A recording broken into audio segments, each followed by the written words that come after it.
नमस्कार दोस्तों। आज मैं आपको मिलाने वाला हूं एक ऐसे शख्स से जिन्होंने लगभग 50 से ज़्यादा किताबें लिखी हैं, खास करके दलित चेतना पर और उसके बाद हिंदू चेतना पर और हिंदुस्तान की संस्कृति पर, यहाँ की मिली जुली संस्कृति है उस पर, जो इंडिविजुअल संस्कृति है उस पर, और जो लगातार दो समुदाय या तीन समुदाय या जो भी समुदाय भारत में हैं उनके आपसी टकराव के क्या मामले रहे हैं उस पर। आप समाज सेवा करते हैं, पब्लिक के बीच रहते हैं, लोगों से मिलते हैं और वकालत करते हैं। उनका मेन पेशा वकालत है, लेकिन उसके अलावा और भी बहुत सारी चीज़ें उन्होंने करी हैं हिंदुस्तान के लिए, समाज के लिए, उसको सुधारने के लिए। तो आज हम उनसे मिलने वाले हैं। आपका नाम है रामेश्वर पवन जी। बहुत ही ऊंची और बहुत ही फेमस शख्सियत हैं, बहुत ही ज़्यादा नॉलेज रखते हैं हिंदुस्तान के मसले पर और वर्ल्ड इतिहास पर, वर्ल्ड हिस्ट्री पर। तो मैं मिलाता हूँ आपको श्री पवन जी से, रामेश्वर पवन जी से। स्वागत है सर आपका हमारे चैनल पर। बहुत बहुत धन्यवाद और यहाँ बुलाने के लिए बहुत बहुत साधुवाद।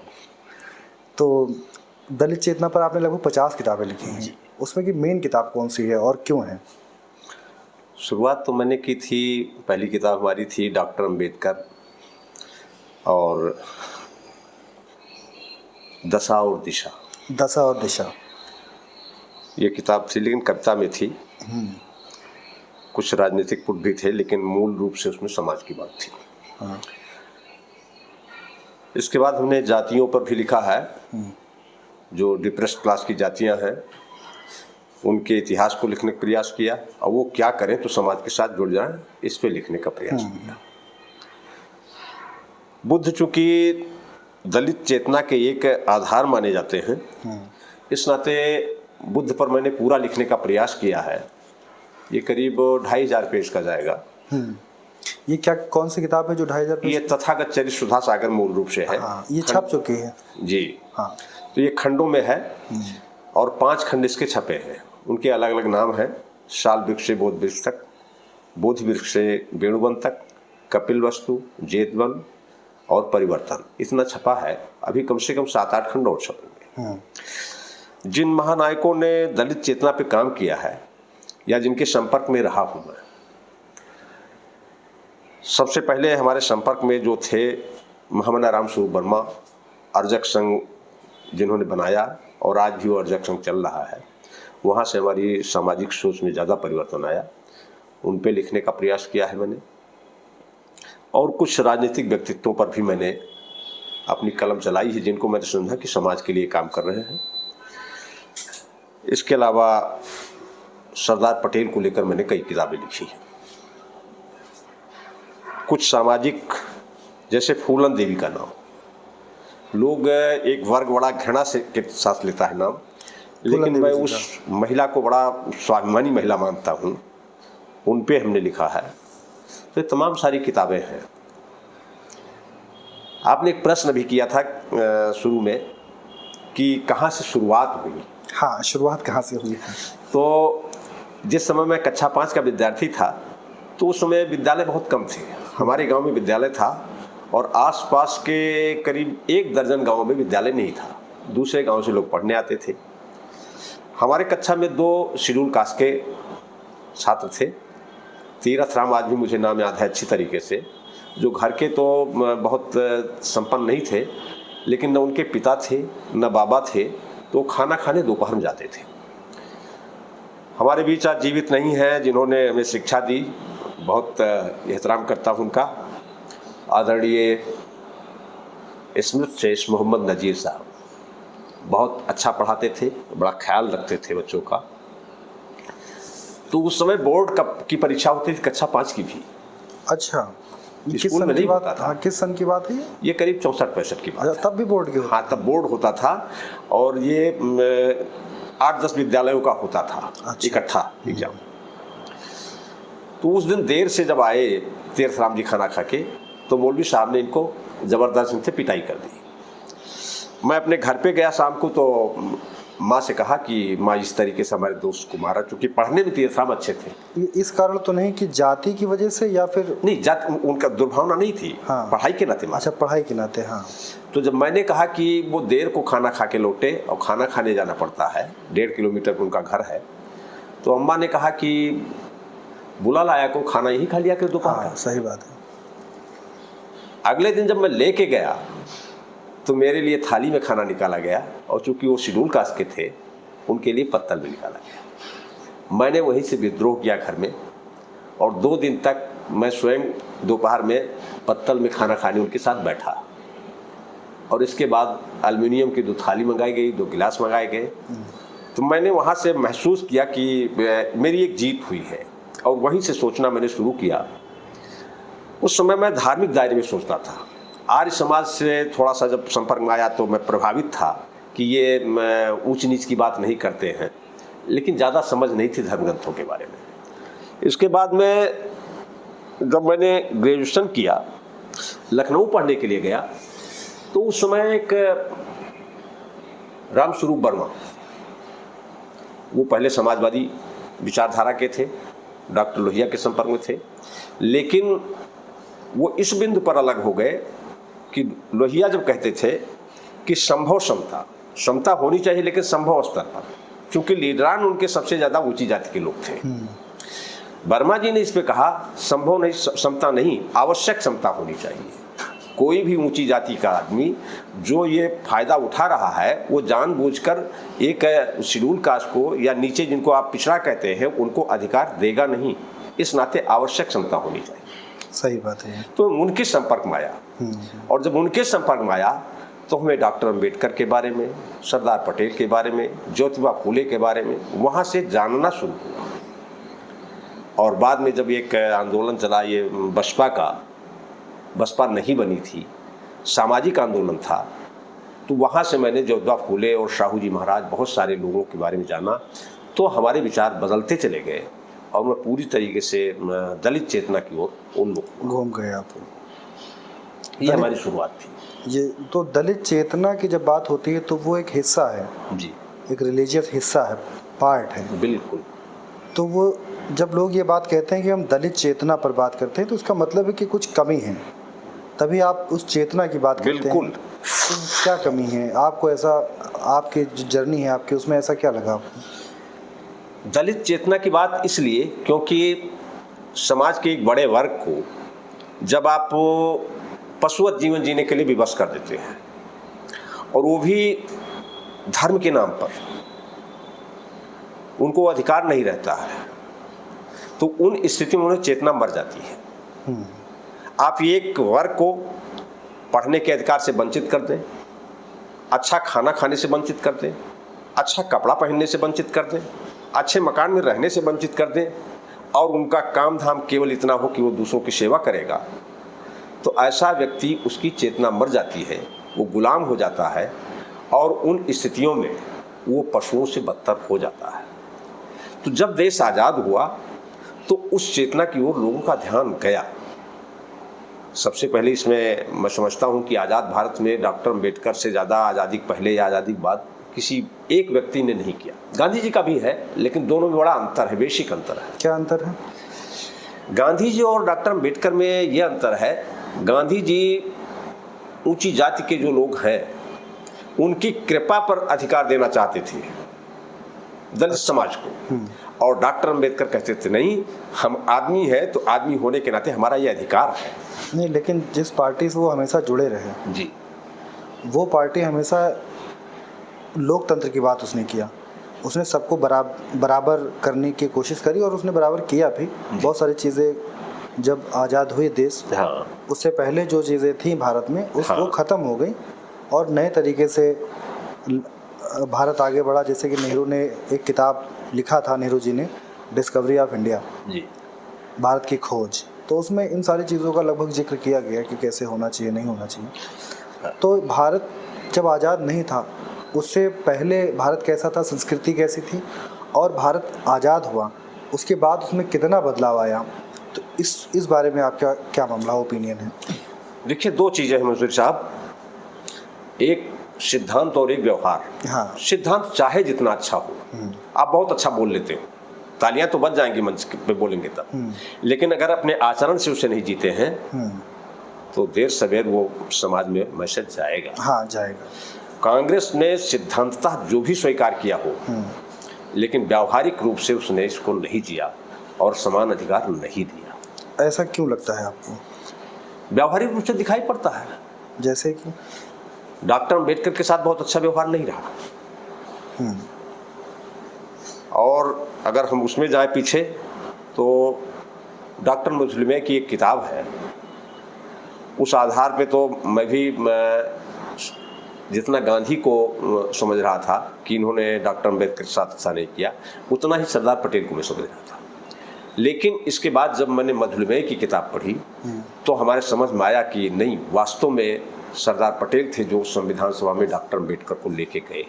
और ख़ास करके जब बंगाल से वो क्षेत्र पाकिस्तान में चला गया और कहीं के सदस्य वो नहीं रह गए थे डॉक्टर अम्बेडकर उस समय। मतलब इसमें नेहरू या कांग्रेस पार्टी का हाथ ना होकर के आप ये कह रहे हैं कि सरदार पटेल जी का हाथ था कि अम्बेडकर साहब जो थे वो संसद तक पहुँचे? नहीं, स्वीकृति तो उनकी भी थी। जब ले गए तो गांधी की भी सहमति ली, ऐसा नहीं कि गांधी की सहमति नहीं ली, क्योंकि गांधी अगर विद्रोह कर जाते तो उन स्थितियों में किसी के बस का नहीं था कांग्रेस पार्टी सहयोग करके उनको संविधान सभा में ले जाए। और उस समय गांधी जी जीवित थे। 47 में लेके गए, जुलाई 47 में ये यमार जयकर की सीट खाली करवाई, उस समय ले गए। लेकिन उसमें एक सबसे बड़ी खास बात थी, और ख़ास बात ये थी कि जब बंगाल की सदस्यता डॉक्टर अम्बेडकर की चली गई तो इन्होंने लंदन की यात्रा की। चर्चिल इनका अच्छा मित्र था, इनको विश्वास था अम्बेडकर जी का जी कि हम अंग्रेज़ों के दबाव से करवा लेंगे। लेकिन चर्चिल उस समय विपक्ष में था। उस समय के पत्र हैं, उसमें अखबारों में छापा है कि अगर डॉक्टर अम्बेडकर को कुछ चाहिए तो इनको चर्चिल को सत्ता में आने तक इंतज़ार करना पड़ेगा। मतलब ये कमेंट था एक तरीके से।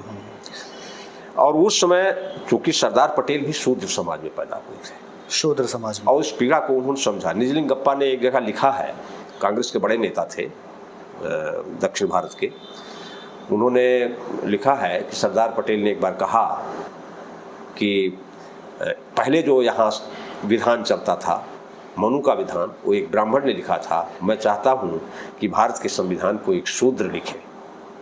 मनु का, मैं थोड़ा सा इंटरप्ट कर रहा हूँ, मनु का विधान का मतलब है मनुस्मृति। मनुस्मृति जी।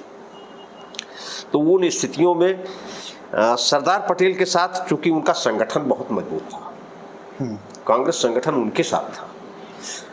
और एक सबसे बड़ी बात थी कि गांधी जी ने जब वो ज़्यादातर स्टेट, एक चीज़ और मैं रोक के पूछ लेना चाह रहा हूँ आपसे। आपने कहा कि इससे पहले की जो किताब मनु लिखी गई, मनुस्मृति, उसको एक ब्राह्मण ने लिखा। हाँ। तो जो भारत का संविधान है उसको डॉक्टर अम्बेडकर यानी कोई दलित एक शूद्र लिखे जी। ये किसने कहा? ये सरदार पटेल ने, ये निजलिंगप्पा ने कहा है कि हमसे बात करते हुए सरदार पटेल ने। अच्छा, ये किसका? निजलिंगप्पा। अच्छा, निजलिंगप्पा कांग्रेस के बड़े नेता थे। उन्होंने अपने एक इंटरव्यू के दौरान ये बात कही कि अब डॉक्टर सरदार पटेल जो थे, उन्होंने ये बात कही कि अम्बेडकर जी इस बात को लिखे या एक कोई शूद्र लिखे। जी। और इसी के बहाने उनको एक रास्ता मिला वहाँ तक पहुँचने का जी। और बाद में उन्होंने इसको संविधान सभा के अध्यक्ष बनाए गए और बाद में उन्होंने संविधान लिखा। बट कुछ लोगों का ये भी तो मानना है कि BN राव साहब अगर नहीं होते तो शायद संविधान कभी तैयार नहीं हुआ। बहुत अच्छा सवाल आपने उठा दिया। मैं इसको थोड़ा सा और क्लियर करना चाहता हूँ। संविधान सभा का जब गठन हुआ, मैं उस सब्जेक्ट को छोड़ता हूँ डॉक्टर अम्बेडकर के। नहीं, हम वापस उधर आ जाएंगे, लेकिन थोड़ा सा क्लियरिटी आ जाए मैं चाहता हूँ। जी बिल्कुल। BN राव जो है वो कलकत्ता हाई कोर्ट से रिटायर्ड जज थे, विद्वान थे, उनकी विद्वता में कमी नहीं है, मैं इग्नोर नहीं कर सकता। डॉक्टर अम्बेडकर ने भी उनकी प्रशंसा की है एक जगह। तो ये संविधान सभा के सदस्य नहीं थे। कौन? BN राव। हाँ। लेकिन उसके अवैतनिक सलाहकार नियुक्त किए गए थे। जब संविधान सभा चलती थी उस समय, तो उस समय गैर सदस्य भी वहाँ जाकर के बैठ सकता था। हाँ, वो स्थितियाँ थी। तो संविधान सभा के हर बैठक में BN राव साहब मौजूद थे। तो BN राव साहब संविधान सभा के मेंबर नहीं थे? मेंबर नहीं थे। अच्छा, बाहर के थे, वो जा सकते थे वहाँ पर, लेकिन अवैतनिक सलाहकार थे। हाँ।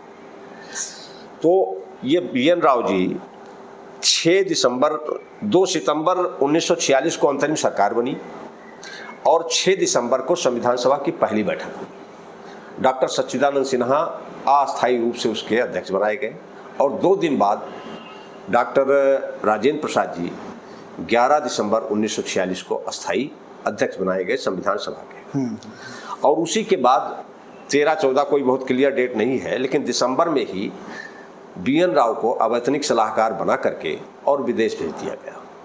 विदेश से गए और कुछ देशों के संविधान की प्रतियां ली और उनके विशेषज्ञों से मिले, उनकी राय लिया और इसके अतिरिक्त अन्य देशों की लगभग 60 देशों के संविधान की प्रतियां लेकर आए। लगभग 60 देशों के संविधान की प्रतियां लेकर आए। उन प्रतियों का अपना साइक्लो स्टाइल हुआ। उस समय फोटो स्टेट था नहीं, तो उसकी कापी जो है वो अध्यक्ष जी के जरिए, डॉक्टर राजेंद्र प्रसाद जी के जरिए पूरे सदस्यों को दी गई। हाँ। उसके पहले चूंकि संविधान सभा की समितियां बन चुकी थी, अप्रैल से ही गठित हुई थी, 22 समितियां संविधान की हैं। उसमें ड्राफ्टिंग कमेटी सबसे बाद में बनी, जिसके चेयरमैन बाबा साहब डॉक्टर अम्बेडकर थे। लेकिन कई समितियों के ये भी मेंबर थे और ख़ास करके 3-4 समितियों के अध्यक्ष सरदार पटेल थे, उसमें भी उनके साथ ये मेंबर थे। जैसे मौलिक अधिकार समिति है, अल्पसंख्यक अधिकार समिति है, आदिवासियों की अधिकार समिति है और राज्य पुनर्गठन वाला है। तो कई मामलों में ये सदस्य थे बाबा साहब डॉक्टर। तो जब ये प्रतियां दी गई तो उसको कुछ लोग कहते हैं कि ये संविधान का पहला प्रारूप था, लेकिन वो इकट्ठा करके केवल संविधान की प्रतियां उन्होंने अपने हिसाब से तरतीब करके और दी थी। संविधान केवल उन प्रतियों पर आधारित नहीं है, ये 60 देशों की प्रतियां और इसके अलावा 23 अप्रैल 1946 से लगा करके और अगस्त 1947 तक जो समितियां थी उनके जो प्रतिवेदन आए हैं, उन प्रतिवेदनों को भी संविधान में शामिल किया गया संविधान बनाने में। इसके अलावा जो 1773 से रेगुलेटिंग एक्ट से लगा करके और 1935 के इंडिया एक्ट तक, बल्कि 1947 का जो स्वतंत्रता अधिनियम है पारित हुआ है लास्ट में, उसको भी अब शामिल कर लें।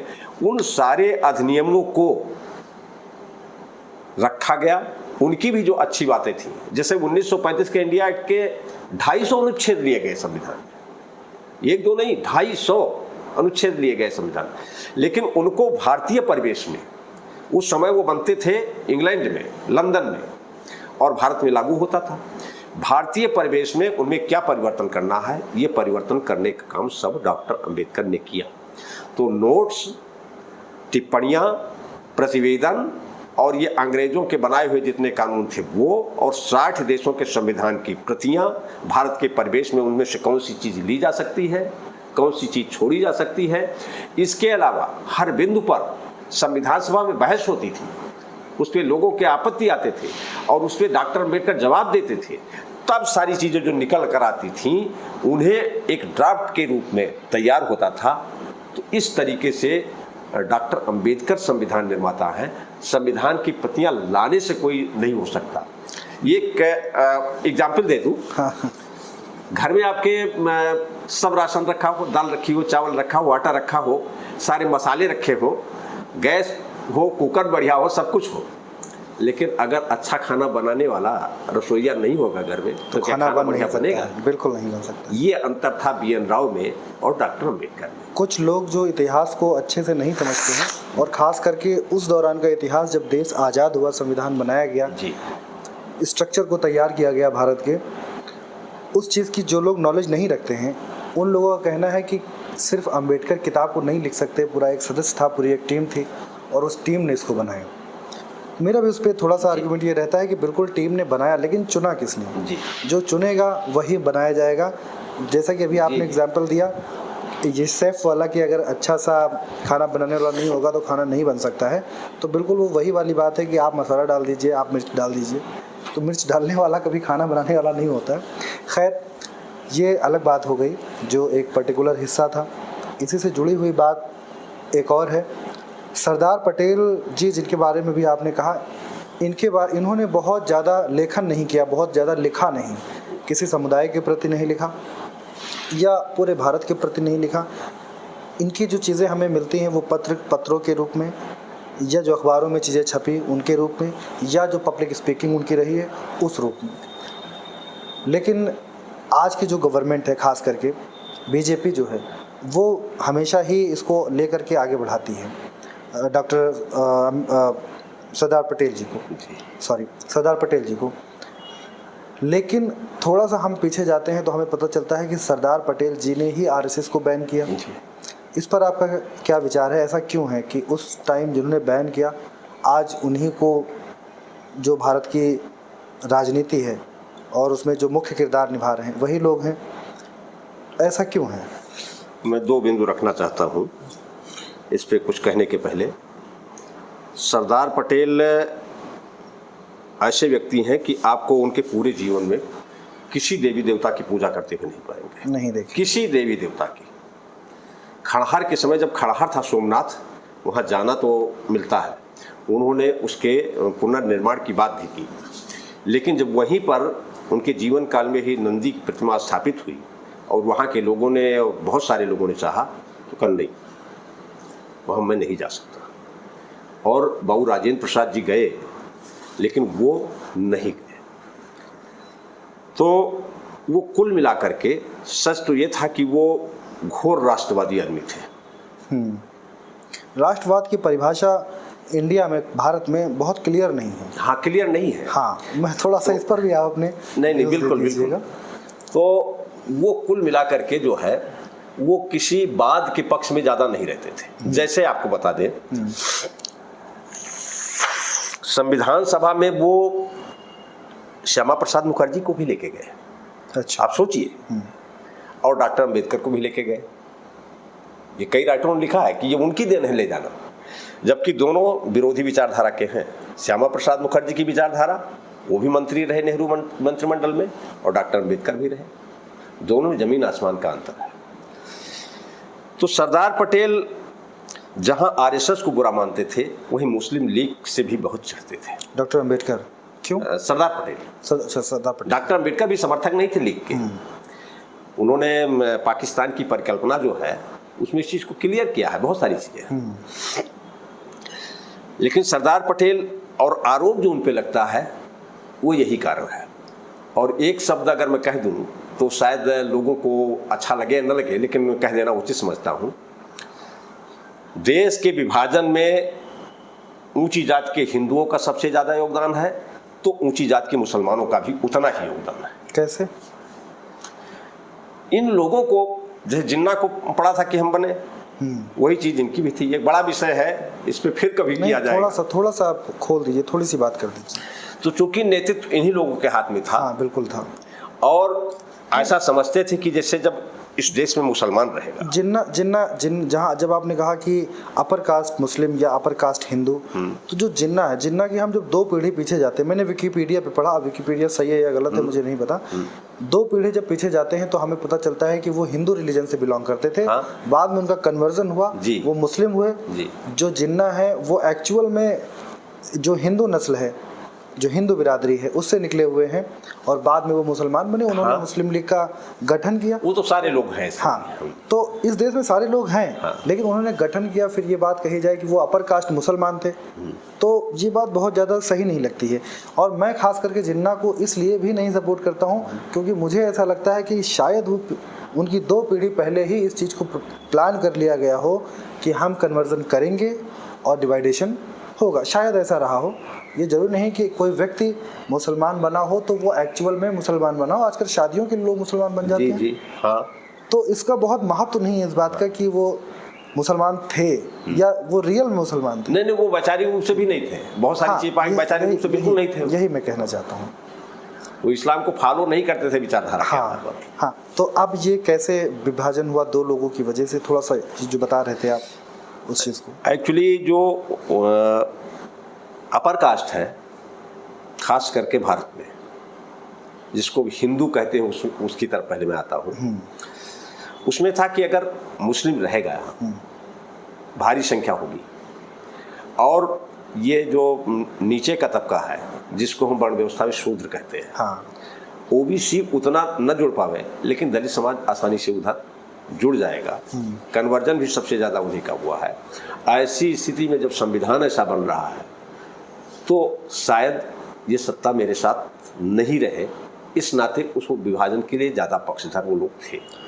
जो अपर कास्ट हिंदू की आप बात जी कर रहे हैं। बिल्कुल। और यही कारण है कि सत्ता आप देख लें, अगर कुछ नेताओं को छोड़ दे तो सत्ता में सबसे ज़्यादा वही लोग थे। हाँ, लगभग सारी पार्टियां। हाँ, सारी पार्टियों में वही लोग थे। और जिन्ना मैं शुरू में जिन्ना कोई पाकिस्तान के पक्षधर नहीं थे।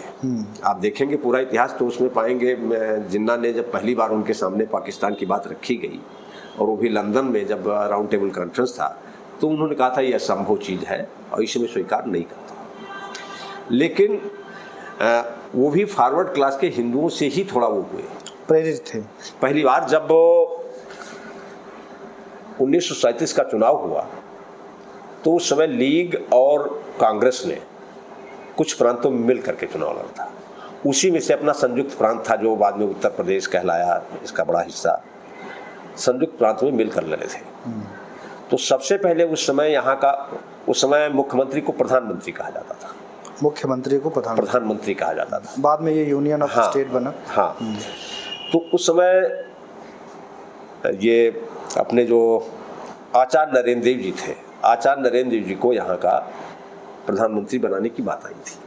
उन्होंने इनकार कर दिया, कहा कि हम गुलाम भारत में कोई पद नहीं लेंगे शासन का।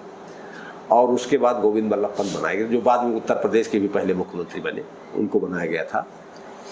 उस समय समझौते से जीती थी, लेकिन कांग्रेस इतनी सीट जीत गई थी कि लीग को न ले तो भी उसकी सरकार बन सकती थी। अच्छा। लीग के लोगों को नहीं लिया। अच्छा, इसी कारण से नहीं लिया। हाँ, और तो जब नहीं लिया, हाँ। तब जिन्ना ने पहली बार कहा कि जब आज आप भी गुलाम हैं, हम भी गुलाम हैं, तब अगर मुझे हिस्सा नहीं दे रहे हैं तो कल जब देश आज़ाद होगा, आप बहुसंख्यक होंगे, तो उन स्थितियों में मेरा हिस्सा कैसे मिलेगा, इसलिए हमारा पाकिस्तान अलग चाहिए। अच्छा, मेन कारण ये था कि जब देश आज़ाद हो गया, कांग्रेस को ज़्यादा सीटें मिली, इतनी सीटें मिली कि वो अपनी सरकार बना सकते थे, और मुस्लिम लीग को भी कुछ सीटें मिली होंगी। हाँ। उनका उन्होंने सहयोग नहीं लिया, और इस कारण से डिवाइडेशन का जी जो उदय हुआ वो यहीं से उदय हुआ। कुछ लोगों का मानना ये भी है कि जब जिन्ना ने पाकिस्तान की बात की, एक अलग देश बनाने की बात की, उससे पहले देश में कुछ लोग और थे जो टू नेशन थ्योरी, यानी कि दो संस्कृतियाँ अलग अलग एक साथ नहीं रह सकती, अलग अलग रहेंगी, यहाँ से भी एक विचारधारा जन्म ले लेती है। बिल्कुल, शुरुआत वहाँ से है। तो ये कहाँ से, क्या राष्ट्रों की थियरी जो है वो लास्ट में 18वीं शताब्दी के लास्ट में ही शुरू हो जाती है। नाम इस समय मुझे बहुत ढंग से याद नहीं, जब हिंदुत्व शब्द का प्रयोग किया था, वो चंद्रनाथ करके ऐसे कुछ नाम है, इस समय बहुत सही ढंग से मुझे नाम याद नहीं आ रहा है। बाद में उसको सावरकर का नाम आता है। जब अच्छा, उससे पहले किसी और ने इस चीज़ को बात की, बाद में फिर अभिनव भारत बनाया इन्होंने संगठन। बीडी सावरकर, विनायक दामोदर सावरकर का तो बहुत कुछ है, बड़ा भले ही ये गुणगान करे, लेकिन कई बिंदु है, माफी वीर के अलावा वो तो भाई है। वो लेकिन तो और कई चीजें में बहुत ज़्यादा फेमस है। और कई चीज़ें हैं जो ये गाय को अपना माता मानते हैं हिंदू धर्म के हिसाब से। और तमाम मुगल सम्राटों ने, जिससे बाबर ने कहा कि ये अवध्य में इसको कभी बलि मत दीजिएगा, हुमायूं को जो लिखा उन्होंने उसमें, कई लोगों ने इसका पालन भी किया। तो वो गाय को उस तरीके से नहीं मानते थे। कौन? बीडी सावरकर जैसे दूसरे पशु को मानते थे, वैसे गाय को मानते थे। हाँ। बहुत सारी बातें हैं, वो उनकी किताबों में दिया हुआ है। तो फिर ये जो गाय का मसला आया संस्कृति में, जिसको ऐड कर दिया गया, इसका क्या मतलब रहा है? फिर कहाँ से इसका जन्म हुआ, उदय इसका कहाँ से हुआ? देखिए, सच तो ये है कि जब बुद्धिज्म शुरू हुआ तो उस समय तक वर्ण व्यवस्था जिस रूप में आज है, इस रूप में नहीं थी। अच्छा, किस रूप में थी? जिस रूप में आज वर्ण व्यवस्था है, जो मनु के काला कानून जिसको कहा जाता है, उस रूप में नहीं रही। सैद्धांतिक रूप से रही होगी, व्यावहारिक रूप से इस तरीके से नहीं आई। क्योंकि बाहर से ये इतिहास कहता है, मैं नहीं, तमाम ब्राह्मण विद्वानों ने भी लिखा है, दयाशंकर सरस्वती ने लिखा, बाल गंगाधर तिलक ने स्वयं स्वीकार किया, नेहरू ने लिखा, और एक नहीं बहुत सारे विद्वान जिन्होंने माना कि ब्राह्मण जो है वो इस देश का नहीं है, ये बाहर से आया हुआ, ये उन्होंने स्वीकार किया। अच्छा, ये तो जो एक बाम सेफ संगठन है जी, वो भी इस बात पर बहुत जोर डालता है। हाँ, जोर देता है। उनका तो विचारधारा डीएनए मूल की निवासी। बात करते हैं। क्या DNA मतलब है इसका, मैं समझ नहीं पाया, जरा एक बार पूरा क्लियर करते हैं इसको, शुरुआत से आप बताएं। जी, वर्ण व्यवस्था जो है वो ऐसा माना जाता है कि भारत के लोग, यहाँ जातियाँ नहीं थी, उसमें वर्ग रहे होंगे और वर्गों का उल्लेख मिलता है 7 वर्गों का, जिसमें अहीर है, निषाद है, किसान है। 7 वर्ग। हाँ, लेकिन जातियां तो बहुत ज्यादा हैं, लाखों में हैं शायद। हाँ, तो जातियों का 2 स्वरूप है, एक वर्ण व्यवस्था बनने के बाद और एक वर्ण व्यवस्था से पहले। वर्ण व्यवस्था पहले से जो जातियां हैं वो कुलों के रूप में है, वंश के रूप में है। हाँ। वो जातियों के रूप में नहीं है इस रूप कि मैं इस कुल का हूँ, इस वंश का हूँ। हाँ, ये बात भी होती है। लेकिन वो 2 कुलों में उस समय कबीलाई जीवन था यहाँ का, तो एक दूसरे कबीले से राज्य का झगड़ा तो हो सकता था, मतलब जमीन का जब शुरुआत हुई। हाँ। लेकिन बाकी और बड़ी दूरियां नहीं, तुम नीच हो हम ऊंच हैं, ये चीजें। वो कुल का एक कबीले, कुल का मतलब कबीला। हाँ, कबीला। हाँ। कबीला होता था। लेकिन जब वर्ण व्यवस्था बनी तो वर्ण व्यवस्था से वर्णों के आधार पर जो जाति बनाई गई, वो चूंकि वर्णों का निर्माण ही इस आधार पर हुआ था कि एक वर्ग जो वास्तव में श्रमशील वर्ग है वो केवल सेवा करेगा, उसको कोई अधिकार नहीं होगा। आज जब बहुत सारे लोग कहते हैं कि हमारी वर्ण व्यवस्था गुण कर्म के आधार पर थी, तो ये निहायत ही झूठ है, क्योंकि गुण कर्म के आधार पर आप जिस वर्ग को पढ़ने नहीं देंगे, कोई अधिकार नहीं देंगे, तो उसका बच्चा विद्वान कैसे होगा? भाई, हमें स्कूल, अपने ही 2 बच्चों को, एक को आप स्कूल में डाल दीजिए, उसको पढ़ाइए, ट्यूटर लगाइए और एक से खेत में काम करवाइए, तो क्या आशा करते हैं कि जो लड़का खेत में काम कर रहा है वो भी उतना विद्वान हो जाएगा? नहीं हो सकता। तो वही चीज़ किया गया। एक तो कहा गया कि ये चूंकि पढ़े लिखे नहीं तो इनका बच्चा, इनको ज्ञान नहीं सुनाते, ये शूद्र हैं, सेवा करेंगे, और दूसरा पढ़ने का अधिकार आप देंगे नहीं। तो हर क्षेत्र में जो मनु का विधान है वो हर क्षेत्र में यही है, चाहे न्याय का क्षेत्र हो, अलग अलग तरीके के दंड हैं, चाहे सामाजिक रूप से हो, चाहे आर्थिक रूप से हो। ये धन नहीं रख सकते, अगर धन रख लेते हैं तो राजा का कर्तव्य को छीन ले, ब्राह्मणों को दान कर दे। मनु का विधान ये कहता है। ये कहीं अपराध के लिए, इनके लिए अगर फांसी है तो दूसरे ऊपर के वर्ण के लिए खाली देश निकाला है। और शायद 1773 का रेगुलेटिंग एक्ट जो आया था, चूंकि आप लॉ में पढ़े होंगे इस चीज़ को, नंद कुमार की फांसी। नंद कुमार की फांसी जब ये 1775 में दी गई, उसके पहले कोई ब्राह्मण फांसी पे नहीं चला था। 1775 से पहले? हाँ, किसी ब्राह्मण को फांसी नहीं। अंग्रेज ने इस कानून, अंग्रेजों ने दिया कलकत्ता में। एक जो फुर्जरी का मामला था उसमें उसको सजा दी गई। अगस्त महीना 1775 में, और उसके बाद ये उद्वेलन शुरू हुआ। अंग्रेजों ने इस देश का शोषण किया है, लेकिन अंग्रेजों ने इस देश को कई मामलों में बहुत कुछ दिया भी है। नहीं, एक चीज़ और है कि अभी की आप देख रहे होंगे, हर जगह छाई रहती हैं चीज़ें कि हिंदुओं का कत्ल मुगलों ने बहुत ज़्यादा किया है। तो फिर अगर आप ये बात कह रहे हैं कि 1773 में पहली बार फांसी दी गई, तो या तो फिर ये बात गलत है, और अगर ये बात सही है तो फिर जो मुगलों पर जो ये ब्लेम किया जाता है, इल्ज़ाम लगाया जाता है, ये गलत है। इन दोनों में एक बात सही हो सकती है, तो इस पर क्या मामले हैं? भारत का इतिहास कभी सांप्रदायिक नहीं रहा। झगड़े जो थे वो राज्य के थे। हाँ, स्टेट के ही होते थे। जैसे राणा प्रताप का, जैसे अभी थोड़ी देर पहले जयंती बनाई गई, ठीक है, राणा प्रताप का मतलब उन्होंने स्वाभिमान के साथ अपने राज्य के लिए लड़ाई लड़ी, अच्छी बात है, उस दृष्टि से सम्मान होना चाहिए। लेकिन अकबर और राणा प्रताप का विरोध राज्य का विरोध था, धर्म का विरोध नहीं था। क्योंकि राणा प्रताप का सेनापति कौन था? हाकिम सूर खां।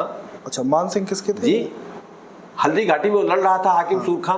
और उधर से कौन लड़ रहा था? मान सिंह लड़ रहे थे। तो अगर धर्म की लड़ाई होती तो अकबर का सेनापति मान सिंह नहीं होता, या राणा प्रताप का सेनापति हाकिम सूर खां नहीं होता। जाहिर सी बात है, नहीं होता। और यही चीज हम शिवाजी के बारे में देखते हैं। शिवाजी का जो वो नेवी का कमांडर है दौलत खां, एक मुसलमान है।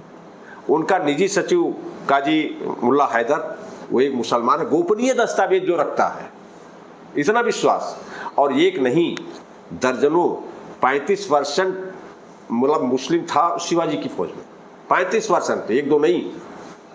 और शिवाजी के गुरुओं में अगर ये थे मिस्टर तुकाराम जी, तो याकूत के सोहरावर्दी भी थे। दक्षिण भारत की एक भी लड़ाई बिना उनकी इजाजत के लड़ी ही नहीं। गौहर बानो के साथ वाली घटना तो सब लोग जानते हैं। हाँ। तो ऐसी स्थिति में, और औरंगजेब की तरफ से कौन लड़ा था? राजा जसवंत सिंह।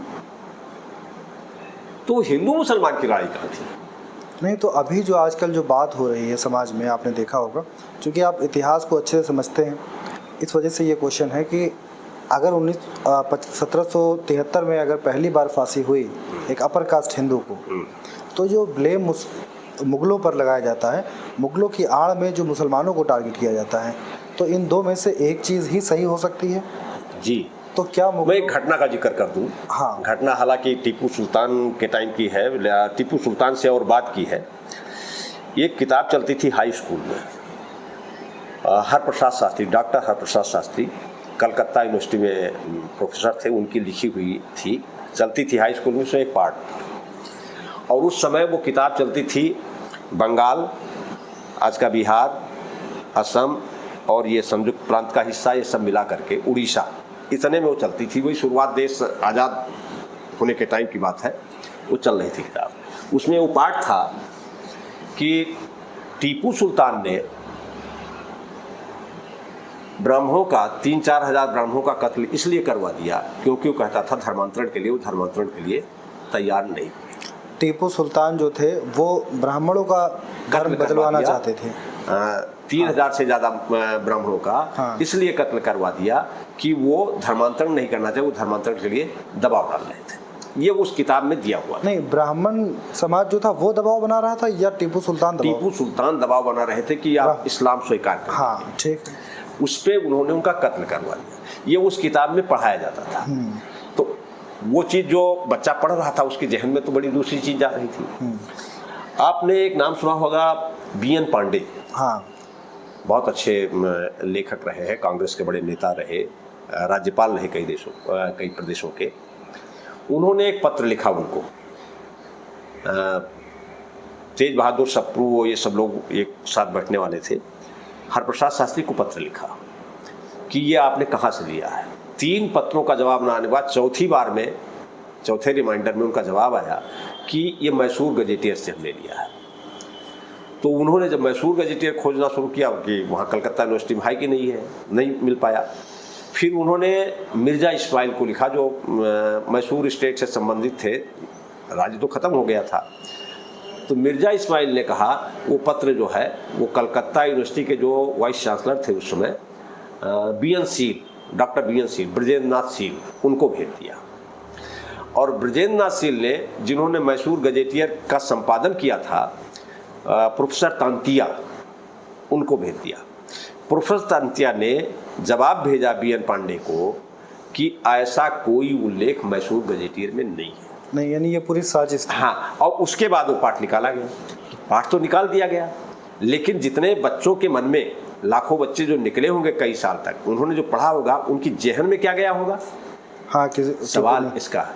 तो इस तरीके से परसेप्शन बनाया गया है बहुत सारी चीज़ें इस देश में। कहने का मतलब है कि यहाँ पर नॉलेज के साथ साथ जी, एक क्या कहावत अभी आपने बताई थी कि शिक्षा के साथ साथ कुशिक्षा भी दी जाती है, कि जो शिक्षा दी जाती है उसके साथ गलत चीज़ें भी पढ़ाई जाती है। भाई जहाँ सादा है, नहीं लिखा है कुछ, उसमें तो आप लिख सकते हैं, लेकिन चाहे गलत लिख दिया गया, जिस पन्ने में लिख दिया गया उस पर आप लिखेंगे कैसे? संस्कृति की बात होती है हिंदुस्तान में हमेशा। जी, क्या है ये संस्कृति से क्या तात्पर्य रहा है? धर्म और संस्कृति ये दोनों एक होती हैं या अलग अलग होती हैं? धर्म और संस्कृति दोनों अलग है।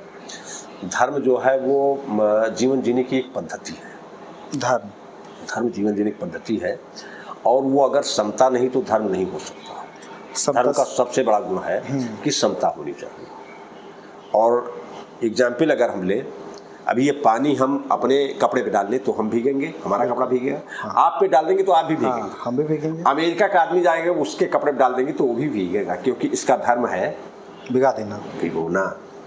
आग का धर्म है जला तपाना, ऊर्जा। तो अपने गुण को प्रयोग, मनुष्य है तो उसका गुण इंसानियत से हट करके कोई नहीं हो सकता, दूसरा धर्म नहीं हो सकता। अगर ये चीज़ नहीं है तो कोई भी धर्म धर्म नहीं कहा जा सकता, मेरा अपना मानना है। और खास करके बुद्ध को मैं फॉलो करता हूँ, धर्म नहीं मानता बुद्ध का। बुद्ध ने जो दर्शन दिया है तो उन्होंने धर्म की परिभाषा धम्म शब्द दिया है और उसकी परिभाषा दी है नैतिकता और सदाचार। नैतिकता और सदाचार, सदाचार है। हाँ, ये नहीं है तो धर्म नहीं है।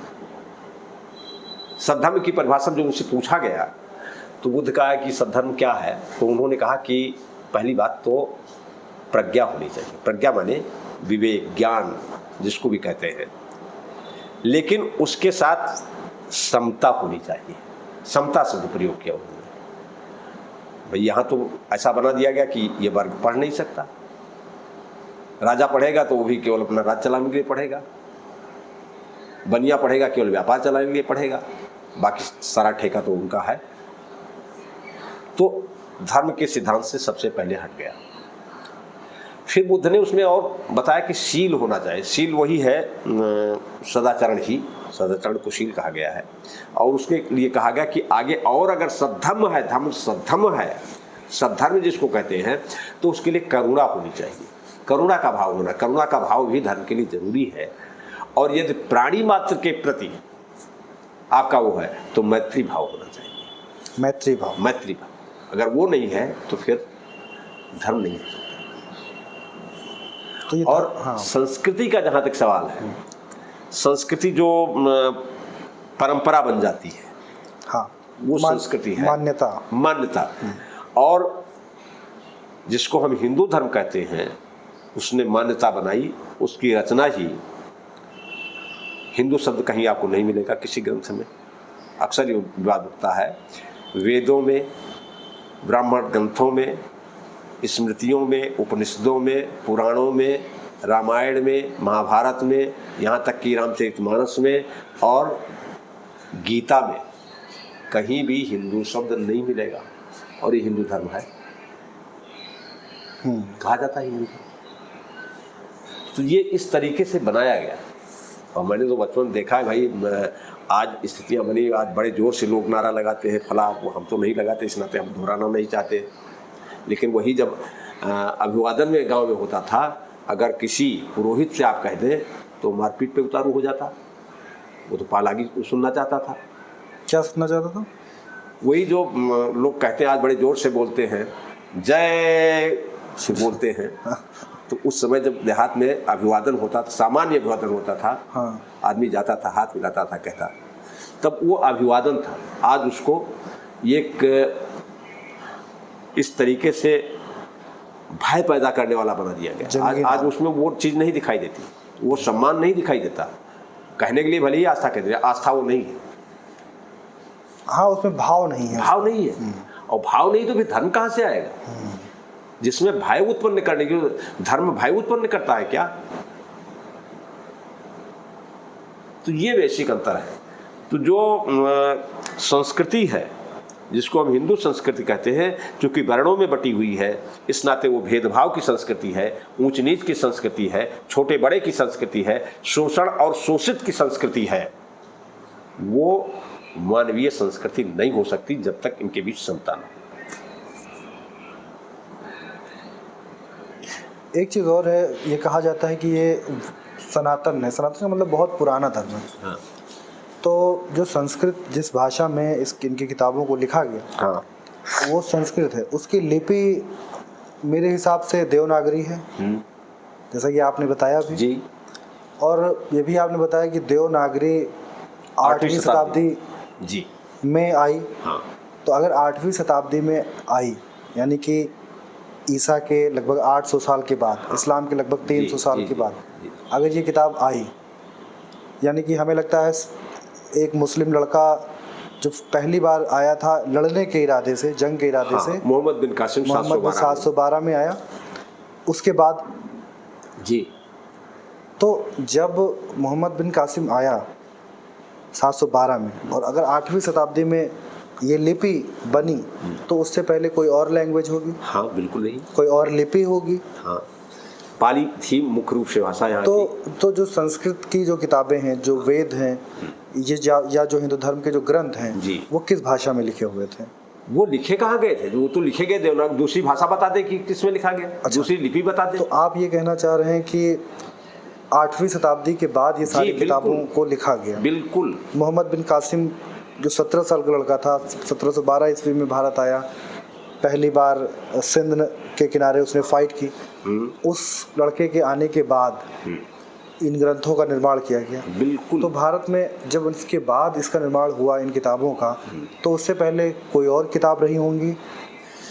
किताबें तो उस समय, जैसे अगर बुद्धिज्म की किताबें जाए तो आप ये बुद्धिज़्म की बात आप इसलिए कर रहे हैं क्योंकि आपको लगता है कि बुद्धिज़्म को हटा करके हिंदू धर्म को लाया गया? बिल्कुल। अच्छा, कैसे? वो तो बहुत सारी चीज़ें हैं जिनको अगर देखेंगे, एक बड़ा विषय है वो कि वहाँ से इन्होंने लिया। पहली बात, संस्कृत को कहते हैं कि संस्कृत जो है देवनागरी लिपि, मतलब वो भाषा है, देव भाषा है, और उससे तमाम भाषाएं निकली। लेकिन अब तो विद्वानों ने इसको सिद्ध किया है कि पाली से निकली हुई है। संस्कृत पाली से निकली है? जी, पाली से निकली हुई है। जैसे हम लोग जब पढ़ते थे, आपने भी पढ़ा होगा, तद्भव और तत्सम शब्द हिंदी भाषा में पढ़ाया गया होगा। तद्भव तत्सम। खेत का तत्सम क्या होगा? क्षेत्र। क्षेत्र यानी खेत से क्षेत्र बना।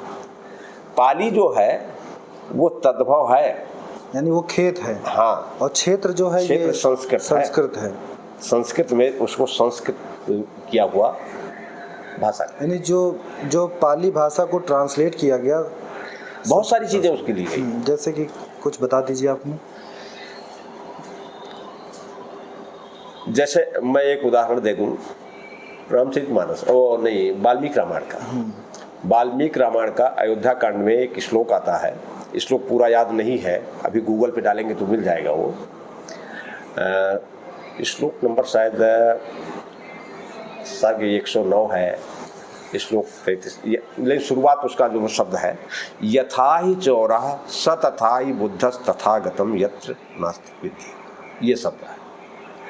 मतलब जिस तरीके से चोर दंडनीय है, उसी तरीके से नास्तिक और बुद्ध को मानने वाले दंडनीय है। अगर मैं कहूं कि मंसूरी साहब बहुत बुरे आदमी हैं या मंसूरी साहब बहुत अच्छे आदमी हैं, तो जब मैं कह रहा हूं तो मंसूरी साहब हो चुके हैं, उनकी अच्छाई बुराई हम जान चुके हैं, तभी तो कह रहे हैं। तो अगर वाल्मीकि रामायण में लिखा जाता है बुद्ध के प्रति, और उसमें चैत विहार शब्द आए हैं और कई चीजें हैं, तो इसके मतलब कि जब ये सब हो चुका था बुद्ध का, उसके बाद लिखी गई। वाल्मीकि रामायण में प्रक्षेपक भी नहीं बताते कि बाद में कुछ मिलाया गया, उसमें कोई नहीं बताता कि इसमें बाद में मिलाया गया। और ये गीता प्रेस से बहुत पहले छप रही किताब। ये कहीं पर लिखा हुआ है ये चीज? जी, वाल्मीकि रामायण में लिखा हुआ। वाल्मीकि रामायण में लिखा हुआ है कि बुद्ध और नास्तिक उसी तरीके से दंडनीय है जैसे चोर। हाँ। यानी जो चोर की सजा है वही बुद्धिज्म के मानने वालों का। और ये कहाँ पर लिखा हुआ है? इस अयोध्या कांड में है। हाँ, मैं गूगल करता हूँ, देखता हूँ, राम और जाबाल के संवाद में है। राम और जाबाल ऋषि हैं। अच्छा, जिस समय राम वन जा रहे हैं, जाबाल ऋषि से मिलते हैं। मैं कोशिश करता हूँ इसको। नहीं, ठीक है, आपने कहा है, हमने मान लिया है। बाकी चीज़ें हम रिसर्च कर लेंगे, बाकी देखने वाले लोग भी थोड़ा सा चेक कर लेंगे। तो ये है, तो ये बहुत सारी चीज़ें सिद्ध होती। आज तमाम सारे बीच बीच में दावे होते हैं कि फला जगह का मंदिर, फला जगह का शिवालय मूल रूप से जो है वो अशोक की लाट है। ऐसे बहुत सारी जगह है, तो ऐसे नहीं हो रहे हैं। खुदाई आज भी करवा दीजिए, मूर्तियां सबसे पहले उनकी बनी। हालांकि बुद्ध मूर्तियों के पक्ष में नहीं थे। हाँ, बुद्ध स्वयं मूर्तियों के पक्ष में नहीं थे, ईश्वर के पक्ष में भी। और शुरू में जो है उन्होंने, जो बुद्धिज्म शुरू हुआ, धम्म चक्र जो आज हमारा राष्ट्रीय चिन्ह है, उसकी पूजा शुरू हुई। और इसके बाद जो चौथी संगीत हुई, कनिष्क ने जो करवाया कश्मीर में, पहली बार बुद्ध की प्रतिमा वहाँ बनाई गई। बुद्ध की कोई रियल प्रतिमा नहीं है। भारत में अगर कोई प्रतिमा बनाता है, भारतीय के आकार का है। चाइना में बन जाए तो चाइना के जैसी, कोरिया में बने कोरिया जैसी, क्योंकि उनकी कोई रियल प्रतिमा नहीं है। वो बस एक कल्पना है। कल्पना है केवल। बुद्ध ने मूर्ति के संबंध में, लेकिन हिंदुस्तान में कुछ लोगों का ये भी मानना रहता है कि बुद्ध की प्रतिमाएं अफ़गानिस्तान, इराक और इन जगहों पर भी मिली हैं। जी इसका मतलब है सबसे पहले मूर्तियों के रूप में जब ईश्वर को लाया गया तो वो बुद्ध ही थे। जी ऐसा है, हाँ, बुद्ध को ही सबसे पहले बिल्कुल। ईश्वर के रूप में, मूर्ति के रूप में माना गया। बुद्ध बुद्ध बुद्ध बुद्ध बुद्ध तो शायद उर्दू वर्ड है। हाँ, उर्दू है। हाँ। लेकिन वो अलग अलग, क्योंकि वहाँ तक काफ़ी कुछ था, कई भारतीय शासकों का वह रहा है। और ये जो मंगोल हैं, ये लोग भी बुद्धिज्म को फॉलो करते थे। हाँ, इस्लाम से मंगोल, करने चाइना, ये लगभग ये हाँ। कोरिया और इन सब हाँ, एरिया बहुत सारे लोग थे। तो उनका ट्रैवल। हाँ, एक चीज़ और बड़ा कंफ्यूजिंग भरा होता है ये कि बुद्ध जन्मे भारत में, जी, लेकिन भारत में बुद्धिज़्म नहीं है। हम हिमालय को जैसे ही क्रॉस करते हैं बुद्धिज़्म ही बुद्धिज़्म है, सिर्फ बुद्धिज़्म, इस्लाम भी नहीं होता। बिल्कुल। ऐसा क्यों? अब वही है कि जब जिनके हाथ में सत्ता आई, अब वो जब गढ़ा जाता है तो अशोक का काल बताया जाता है, लेकिन उसका सही इतिहास नहीं मिलता कि कब से। कहने को तो कहा जाता है कि वीरदत्त की हत्या करके पुष्यमित्र शुंग ने कब्जा किया और ये किया वो किया। हाँ। लेकिन इस देश में जब वर्णवादी लोग जिन्होंने आधिपत्य किया तो बड़े पैमाने पर कत्लेआम हुआ होगा। हाँ, उस कल्पना कर सकते हैं। आज जैसे शासन है, अभी बहुत छोटी चीज़ बता दूं कि आप शासन में तो समता होनी चाहिए, संविधान भी हमें बराबर का अधिकार देता है, और संविधान कहता है कि हर धर्म के लोग अपने धर्म का प्रचार कर सकते हैं, बशर्ते वो दूसरे के धर्म पे प्रचार प्रसार और मान सकते हैं। हाँ, वो दूसरे के धर्म को डिफेम न करें, टारगेट न करें। आज थोड़ी देर के, मान लीजिए मैं हिंदू हूँ, मैं अखंड रामायण का पाठ बैठा हूँ, इजाज़त की जरूरत नहीं है। लेकिन एक बुद्ध धर्म को मानने वाला, बुद्ध ने धर्म चलाया नहीं था, बाद में इसको धर्म बना लिया। हाँ, उन्होंने एक दर्शन दिया था। हाँ, दर्शन, इंसानियत का दर्शन। तो यही अपने बहराइच में देखा कि कई बार लोग परमिशन मांगते रहे और परमिशन नहीं मिली, बौद्ध कथाएं नहीं करा सके। तो ये तमाम सारी बातें हैं, शासन द्वारा इसको ज़्यादा टारगेट किया गया। कांग्रेस के टाइम में भले ही इतना नहीं था, तो इतनी चेतना नहीं थी, चेतना जगी तो आज की स्थितियाँ बड़ी दुरूह हो गई हैं। और जब उस समय राजतंत्र था, उस समय इस पर ज़्यादा अत्याचार हुए। हाँ, ये बिल्कुल आप वैसा ही एग्जाम्पल देने की कोशिश कर रहे हैं जैसे कि अभी हल्दी घाटी का शायद जिक्र है, जहाँ पर अकबर जंग जीत लेता है और एक वहाँ पर एक शिलालेख लिखी हुई होती है कि अकबर जंग जीते हुए थे। उसको अभी बीजेपी में कोई नेता था, उन्होंने उसको बदल के वहाँ लिख दिया कि महाराणा प्रताप वो जंग जीते हुए हैं। आपने शायद ये देखा होगा कहीं। हाँ, ऐसे ही आप ये शायद हुआ हो कभी। ये तमाम सारी चीज़ें जो है वो इस तरीके से रियल में नहीं होता, लेकिन उसको बनाया जाता है। एक चीज़ और है कि बहुत सारे लोग ये कहते हैं कि मुग़लों के ज़माने में ये जो वर्ण व्यवस्था का मसला हुआ, ये मुग़लों की वजह से हुआ। उन्होंने जानबूझ करके ये चीज़ करी हम लोगों को में डिवाइडेशन पैदा करने के लिए। जबकि आप ये बात कह रहे हैं कि ये हिंदू धर्म जो मनुस्मृति लिखी गई उस किताब के अनुसार जी वर्ण व्यवस्था लागू हुई। बिल्कुल। तो इसमें क्या सही क्या गलत है आपके हिसाब से? देखिए, इस देश में मुस्लिम शासकों का एक ही दोष था। क्या रहा? एक ही? हाँ, मैं बताता हूँ। जिन लोगों ने इस्लाम कबूल कर लिया उनको भी कालांतर में फिर बाद में उतना वो अधिकार नहीं मिल पाया शुरुआत में जो इस्लाम के अनुसार होना चाहिए। जो यहाँ के लोग थे जिन्होंने इस्लाम को कबूल कर लिया, जो धर्मांतरण करते गए, तो उनके लिए शुरुआत में भले ही मदरसे रहे हो, कुछ पढ़ लिया हो, लेकिन सामाजिक जीवन में जो वर्ण व्यवस्था चला रही थी कि इनको पढ़ने का अधिकार नहीं है बड़े वर्ग को, उस पर उन्होंने मुस्लिम शासकों ने हाथ नहीं डाला। अच्छा, जो कन्वर्ट हो गए उसके लिए तो उन्होंने कहा कि ठीक है, पढ़ सकते हो। वो भी मतलब हम ये नहीं कहते कि हर जगह रहा होगा, हो सकता है व्यवस्था रही हो, लेकिन बाकी जो यहाँ था कि पढ़ नहीं सकते, तो सामाजिक और धार्मिक व्यवस्था जो थी उस पर उन्होंने हाथ नहीं डाला। क्यों? अब जो भी रहा हो, चाहे इस देश को अपना शासन चलाना था, अगुआ वही थे, दरबारी वही थे। ज़्यादातर मुस्लिम शासकों के यहाँ भी दरबारी अगर मिलेंगे, जिनको सोकाल्ड हिंदू कह सकते हैं, तो उसमें वही लोग मिलेंगे, ये वर्ग तो नहीं मिलेगा। लेकिन अभी तो ये कहा जाता है कि मुगल जो थे उन्होंने बहुत अत्याचार किया है, मतलब एक फिल्में आजकल बनती हैं, देख रहे होंगे। अच्छा, फिल्म बनाने के लिए आप क्या कर देंगे? इतिहास रहेगा उसमें क्या?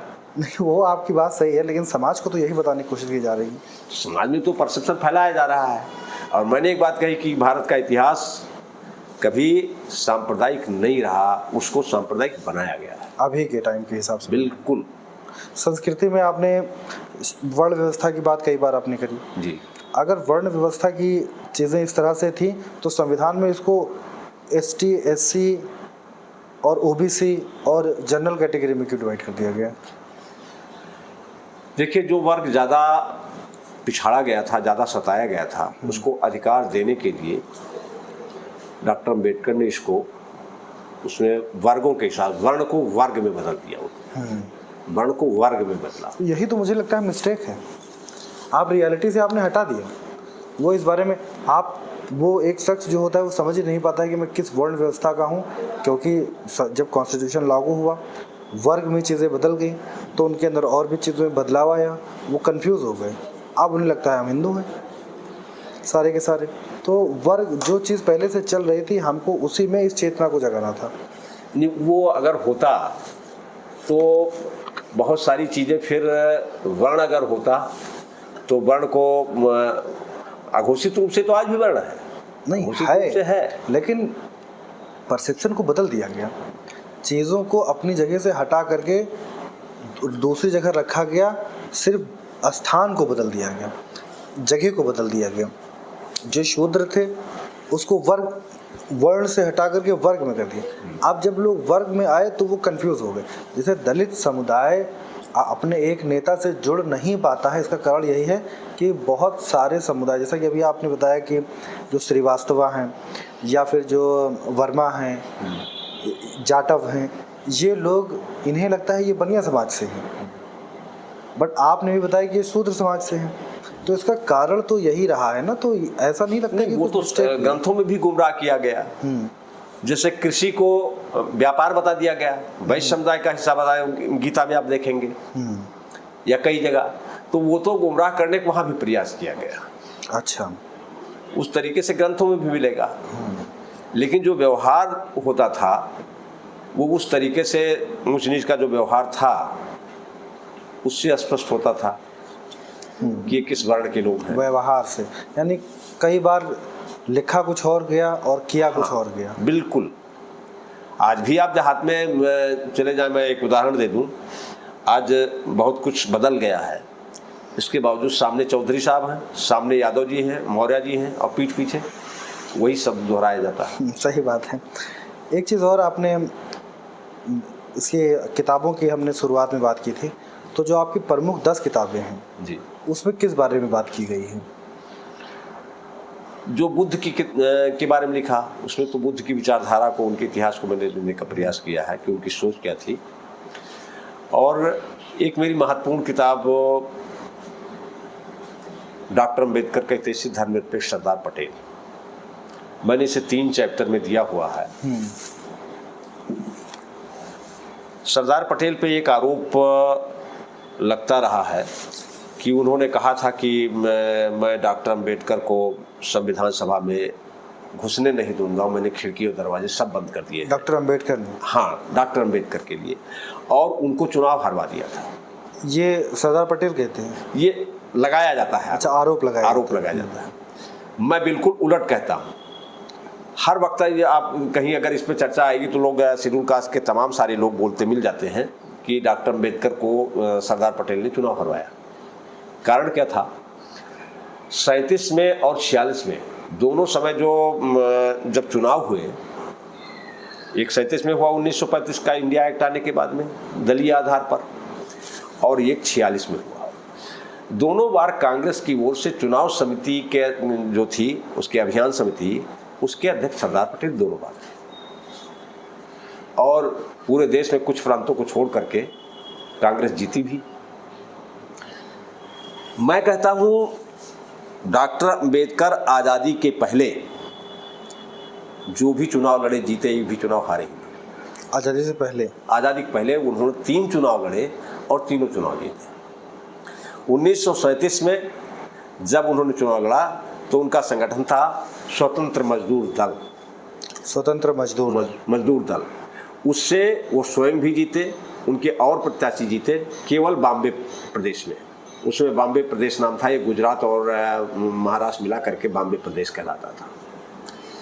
इसके बाद में जब 46 में हुआ तो चुनाव नहीं लड़े स्वयं, और इसलिए नहीं लड़े क्योंकि गवर्नर जनरल काउंसिल के मेंबर थे, जिसको लेबर मिनिस्टर का दर्जा प्राप्त था और श्रम मंत्री के रूप में जाने जाते थे। उस समय वो थे, वो चुनाव नहीं लड़े। उनकी पार्टी चुनाव लड़ी शेड्यूल कास्ट फेडरेशन, और महाराष्ट्र से सारी सीटें हार गई। 51 सीटें पूरे देश में लड़ी थी, उसमें केवल 2 सीटें जीती थी। एक CPN बरार से मिस्टर जाधव करके, और दूसरा बंगाल से जीते जोगेंद्र नाथ मंडल। ये नाम आपको जरूर सुना हुआ होगा। तो उन स्थितियों में डॉक्टर अंबेडकर फिर ये जो संविधान सभा में पहुंचने वाली बात थी, ये सीधे चुनाव जनता द्वारा नहीं हो रहा था। वो विधायक लोग जिससे राज्यसभा के चुने जाते हैं, अच्छा हाँ, ऐसे 5 विधायकों द्वारा वो आबादी निर्धारित थी, उसके आधार पर विधायक चुने गए थे, और 5 विधायकों द्वारा प्रथम वरीयता, द्वितीय वरीयता, इस तरीके से जैसे होता है आनुपातिक प्रतिनिधित्व प्रणाली, उस आधार पर चुनाव होता था। और ये डॉक्टर अंबेडकर को चुना जाना था। क्योंकि महाराष्ट्र में एक भी विधायक नहीं जीता था, वहाँ हो नहीं सकते थे। CPN बरार वालों ने कुछ प्रयास नहीं किया। जोगेंद्र नाथ मंडल जो स्वयं चुनाव लड़ना चाहते थे, संविधान सभा में आना चाहते थे, उस समय तक ये विभाजन नहीं हुआ था पाकिस्तान में इसका, तो उन्होंने स्वयं न लड़ करके डॉक्टर अंबेडकर को संविधान सभा भेजने की बात कही और फिर लड़ाया। वहाँ जो है वो लॉ मिनिस्टर थे, बंगाल में उस समय मुस्लिम लीग का शासन था, लेकिन वो जीते थे शेड्यूल कास्ट फेडरेशन से, मुस्लिम लीग से नहीं जीते थे। तो उन्होंने स्वयं अपना प्रस्ताव दिया, डॉक्टर अंबेडकर का प्रस्तावक बने। और इसके अलावा कांग्रेस के विधायक द्वारकानाथ बरूरी, गयानाथ विश्वास, छेमी चंद्र सिंघा, और निर्दलीय विधायक में भी थे वो मिस्टर मल्लिक, और एक थे वो मुर्शिदाबाद के विधायक थे वीर बिरसा, ST थे। 7 विधायकों ने इनको वोट किया, डॉक्टर अंबेडकर। 5 चाहिए थे, 7 वोट का प्रथम वरीयता का इनको मिला, और उसके आधार पर ये चुनकर आए थे। तो डॉक्टर अंबेडकर वो चुनाव जीते। इसके बाद विभाजन की जब रेखा बनी और ये तय हो गया कि ये पूर्वी पाकिस्तान जो जैसोर खुल्ला जहाँ से जीत के आए हैं, वो क्षेत्र पूर्वी पाकिस्तान में जा रहा है। उस समय डॉक्टर अंबेडकर बहुत परेशान हो गए, जिनका मैंने जिक्र किया था कि वो लंदन गए, चर्चिल से मिले, क्लेमेंट एटली जो उस समय प्रधानमंत्री था उससे मिले, और लॉर्ड पैथिक जो भारत मंत्री के रूप में था उससे मिले। बात बहुत बनती नजर नहीं आई, और उन स्थितियों में ये काम सरदार पटेल ने किया। गांधी को तैयार किया, नेहरू को तैयार किया, और उनको लेके आए संविधान सभा में। एम.आर. जयकर का इस्तीफा दिलवाया और उनकी जगह निर्विरोध चुनवाया, और पत्र भी लिखा। उस समय BG खेर वहाँ के प्रधानमंत्री थे बॉम्बे के, जिसको मुख्यमंत्री होता था। उनको पत्र लिखा कि इस सीट से जो एम.आर. जयकर की खाली की गई है, यहाँ से अंबेडकर और सिर्फ अंबेडकर को चुना जाना है। ये पत्र है उनका, सरदार पटेल का। और स्वयं डॉक्टर राजेंद्र प्रसाद जो संविधान सभा के अध्यक्ष थे, उनसे भी पत्र लिखवाया। और एक थे इनके मिस्टर मावलंकर, BG मावलंकर, वो जो है उस सीट से लड़ना चाहते थे। उनको कहा कि नहीं, आप नहीं लड़ेंगे, इस सीट पे अंबेडकर लड़ेंगे, उनको चुन के आना है। और फिर आगे आपको मौका दिया जाएगा। बाद में वो लोकसभा के अध्यक्ष भी बनाए गए, बनाया उनको, लेकिन उस समय वहाँ से उनको चुनवाया। निजलिंगप्पा को रोका। निजलिंगप्पा अपने किसी साथी को BPKV राव को लड़ाना चाहते थे, दक्षिण भारत के ब्राह्मण थे, उनको रुकवाया और वहाँ से निर्विरोध डॉक्टर अम्बेडकर चुन करके सदन में आए। आप अगर पढ़ेंगे तो जो संविधान सभा में उन्होंने भाषण दिया है, लोग कहते हैं कि 2 चीज़ अक्सर बोल जाते हैं कि डॉक्टर अम्बेडकर से ज़्यादा विद्वान कोई नहीं था, इस नाते उनको बनाने को कहे। कतई नहीं। आपका हक मारने के लिए हमको किस विद्वत की जरूरत है, आप बताइए? मनुस्मृति बनाने के लिए किसी विद्वता की जरूरत है क्या? आज हक मारने के लिए चाहे योगी बैठे हो, चाहे कोई दूसरा बैठा दिया जाए, पक्षपात करना है तो आप क्या कर लेंगे? कुछ नहीं कर पाएंगे। उसके लिए विद्वता की जरूरत नहीं है, उसके लिए चालाकी और धूर्तता की जरूरत होती है। चुनाव आयोग सब कुछ कर रहा है, आप देख रहे हो, लेकिन नहीं कर पा रहे हैं। तो डॉक्टर अम्बेडकर विद्वान थे, इसमें 2 राय नहीं, लेकिन इसी नाते बनाया गया, ये कहना कतई गलत है। और डॉक्टर अम्बेडकर का स्पीच सुनिए आप, मैं उल्लेख करना चाहता हूँ थोड़ा सा, स्पीच तो बड़ी है। उन्होंने जब संविधान तैयार हो गया तो बोलते हुए उन्होंने कहा कि मैं तो संविधान सभा में केवल डिप्रेस्ड क्लास, अछूत, इनके सेफ गार्ड के रूप में काम करने के लिए आना चाहता था, लेकिन जब मुझे ड्राफ्टिंग कमेटी का मेंबर बनाया गया तो मुझे आश्चर्य हुआ, और जब ड्राफ्टिंग कमेटी का चेयरमैन बना दिया गया अगले दिन तो मुझे घोर आश्चर्य हुआ। मेरे ऊपर कांग्रेस ने इतना विश्वास किया, मैं इसके लिए मतलब अंग्रेजी में उनके शब्द हैं कि बहुत अनुग्रहित हूँ, लेकिन इस विश्वास को टूटने नहीं दूंगा। और संविधान बनाने में ड्राफ्टिंग कमेटी के 7 मेंबर थे, एक उसमें मर गए, एक ने त्यागपत्र दिया, उनके स्थान पे दूसरे लाए गए, लेकिन उन 7 लोगों में चाहे अलादी कृष्णा स्वामी अय्यर हो, एन गोपाला स्वामी आयंकर हो, सैयद सादुल्ला, BL मित्रा, KM मुंशी, DP खेतन, और बाद में जो लोग लाए गए थे वो TT कृष्णामाचारी, एन माधवन, कोई 2 मीटिंग बैठा, कोई 4 मीटिंग बैठा, कोई अपना विदेश घूमता रहा, कोई बीमारी दवा कराता रहा। ये सारा काम अपनी बीमारी की हालत में रात दिन एक करके डॉक्टर अम्बेडकर ने किया। और इसके बावजूद जब उनकी प्रशंसा होने लगी संविधान सभा में कि आपने बहुत मेहनत किया, तो उन्होंने कहा नहीं, अकेले मैंने नहीं किया, BN राव का भी योगदान है, ये प्रतियां लेकर आए थे। और मिस्टर मुखर्जी, CM मुखर्जी या SM मुखर्जी करके नाम है, यार सही याद नहीं आ रहा है, उन्होंने इसको ड्राफ्ट किया है, उनका भी योगदान है। अपने हाथों से फलाने लिखा है, उनका भी योगदान है। आप बताइए, इतनी ईमानदारी से कोई कह सकता है? जब प्रशंसा की जा रही तो अकेले प्रशंसा नहीं दिया, जबकि रात दिन उसमें ये कर दिया, अपनी बीमारी की हालत में लिखा डॉक्टर अम्बेडकर। इस नाते डॉक्टर अम्बेडकर संविधान निर्माता है। केवल वहाँ कोई खेल नहीं था संविधान के, ऐसे 4 प्रतियां रख लिया और इधर से उधर करके दे दिया। और इसके बाद भी संविधान सभा में बहस होती थी, हर मुद्दे पर बहस होती थी, और हर मुद्दे पर जवाब देना होता था, और सहमति बनना जरूरी था। उसमें भी बड़ा योगदान सरदार पटेल और नेहरू का, उसमें बड़ा योगदान है।